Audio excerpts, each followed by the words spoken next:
Hi guys. I mentioned yesterday that I got an Amazon delivery when I was on Mrs. C's cottage. I was excited. I don't get a lot of visitors, and what was funny is that when the doorbell rang, I about jumped out of my skin because that's what I do now when I hear something I'm not expecting. I don't know. But one of the things I got, I've been having this, you know how you could save for later on Amazon? And I have been doing that with this book. It's been on there forever. And so I made a little treat for myself in getting this, and I'll tell you how much it is here in a minute. Okay, so when I ordered this book, it was 28% off, so it turned out to be $15.80 at this time. It normally priced is $21.95. So I'm always loving to find a good deal. And I have never done a mosaic blanket, and I wanted to try.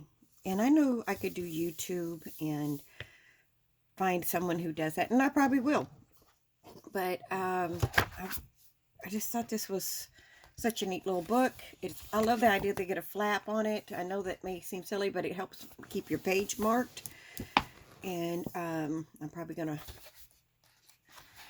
But this is the one actually I think I'm going to start with. It's done in blocks, so it's a smaller project to start something new. Have you ever done a mosaic? If you have, how do you like it? My daughter-in-law is working on one now for her son. I'm not sure how she's going along with it. She doesn't always have a lot of time to crochet. She's got a 4-year-old and the baby, so it could be kind of hard to sit to do that, especially with that. I don't know how much I could have done. Do I have that up enough? Let me move my blocking board. Oops, sorry. I didn't realize how much that was in the way. A little bit of noise. Here we go. So maybe now, can we see this better? And I haven't really gone through it. As you can tell, it's not been, I haven't broke it in yet. But, so it has the table of contents. These are, I guess, some of the blankets that are in there. Oh, yeah. I love it when they have a picture gallery. So here we go. Here are several of the blankets. Like I said, I think I'll try with this one because it's starting out with smaller squares.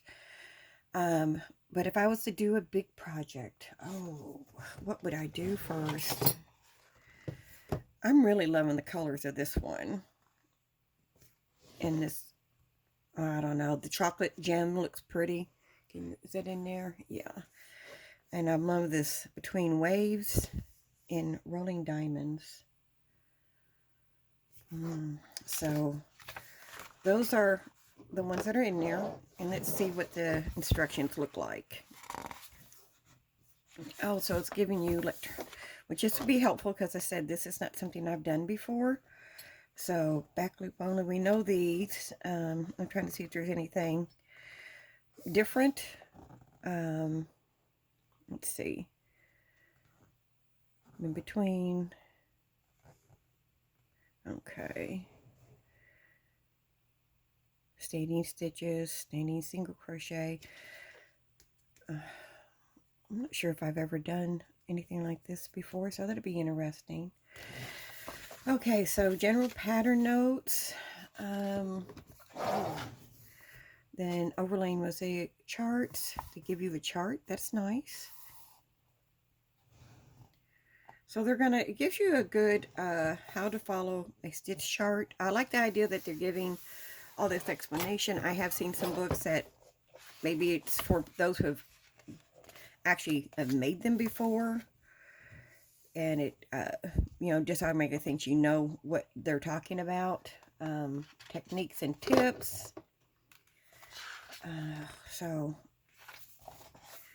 Okay, let's get to a pattern. Starting your project. Now, swatches I'm horrible about doing. I tend to just jump in, and if I make mistakes, then I just have to go back and fix them. And here's, I love the illustrations. I really do, because I think it helps understanding. Oh, this is kind of, you know, a little bit close up of the projects that you're doing. Like I said, this one just done in squares, but my favorite ones I think are between the chocolate and then the waves. All right, sorry about that. My daughter was calling. I thought I had my granddaughter today, and its plans change, but she's getting to do something fun, so that's wonderful. Let's look at this instruction called Snowflake. So it gives you all the material. Well, this is what I like about this. Let me see if we're going to come down a little bit so you can see this. Let me see if taking this off helps. Can you see it better? Sometimes the reflection. Okay, let me fix this without making you sick. Okay, so hopefully I can show this to you. I can't tell if shows like the size weight. It's a 3. And then it tells you the yarn. Now, if you're not using this, what I like about it, it is given like one ball. They're saying how many yards it is. So if you need to change that, you can, or find something equivalent to it, because I would have to probably use something different. And it tells you how many balls of each color is needed. So I think that's kind of a nice way to do that, because if you're starting something new like this, I would have a hard time understanding how much I needed. And then, you know, always buying extra is not something that is easy to do, depending on where you get your yarn or the price you get it. Because if you find a good price, I felt bad for somebody I was listening to, but they had to buy more yarn, and it was costing them a whole lot more than maybe they originally. So, okay, let's go to the next page and see. All right. So, of course, it starts with foundation row. Now, from what I understand, Mosaic is always worked in the same direction. You don't turn it. So you have to, they get a lot of tails on them. So I'd have to learn what some of these are, because I don't know what C2 and this would be. Back stitch, maybe. So that's interesting. I think when you look at the front of it too, let me see. I saw, oh yeah, here we go. It gives you the repeat row. These stitches are 46. That's the pattern. And add additional 5 border. But I saw one of them where it actually tells you, whoops, additional 5, add the border, 2 stitches, extra 2.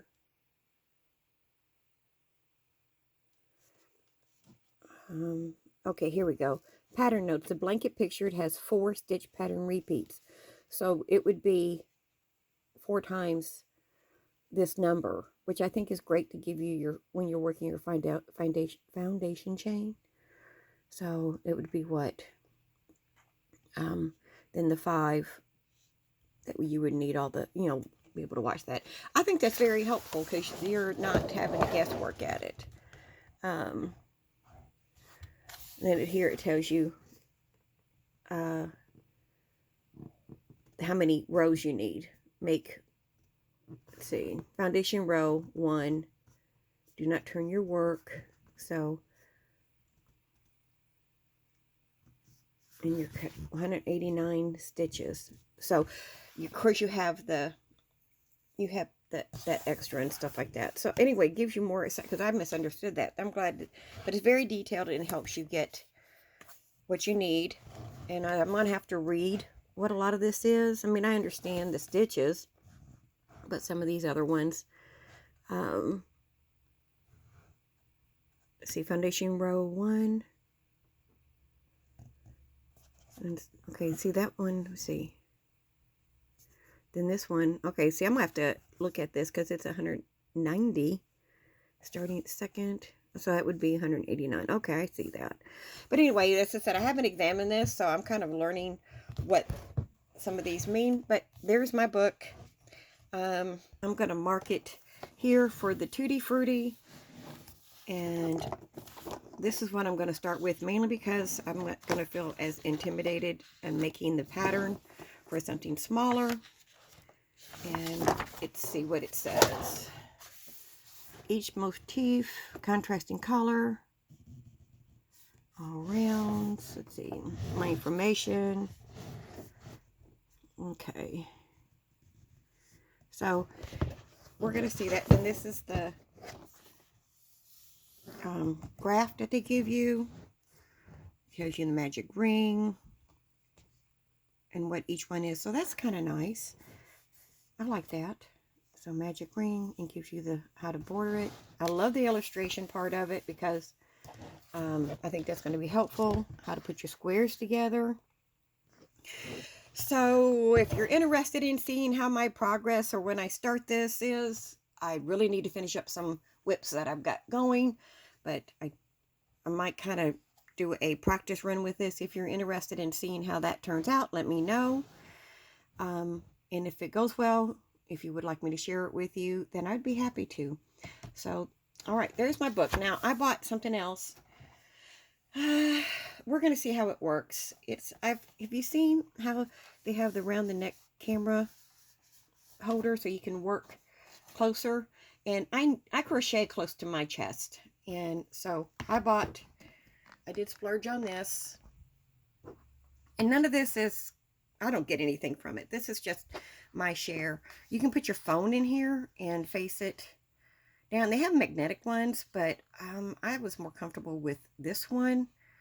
And that way, if I'm crocheting, sometimes my hip hurts, or I have, mainly because my hip. And sitting in a chair sometimes bothers me, especially if I'm doing a long project. So I crochet with my leg up a lot. So I thought this might be a more comfortable way to do that. We'll see. Hopefully it's, if it doesn't work, I'll send it back. I'll do a little, but it goes around the neck. It's kind of nice. You release it. It has a release button, and you just wrap it around your neck. And I'm going to use my phone, and then you can put, you have a release button down here, and then you could do it this way. Let me see if it's going to hold it. Oh, is it going to hold it there? Because I haven't tried this before. Yeah. So if you're working, and it comes up high on the chest, so if you're a close-bodied crocheter, then you could be able to do that. I'm going to make a hair tie with this pretty yarn I used yesterday. So I might try it with that and make a small video with, using it to see how it works. And you guys could always, tell me, reflecting the light. I didn't realize it was doing that. You can always tell me if it turned out good or if it looks bad, or you prefer it this way. I'm having a table type setup here. But anyway, that was my other little splurge. So I hope you guys are having a good day. I will be talking with you later. I just wanted to throw this one up real quick. And thanks for watching. And if you're interested in maybe seeing how this goes or doesn't go, depending on how well I do it, let me know. And it'd be a nice little new challenge or adventure of trying to do this. If you have any tips, I'll take them. And I will be talking to you later. Bye, guys.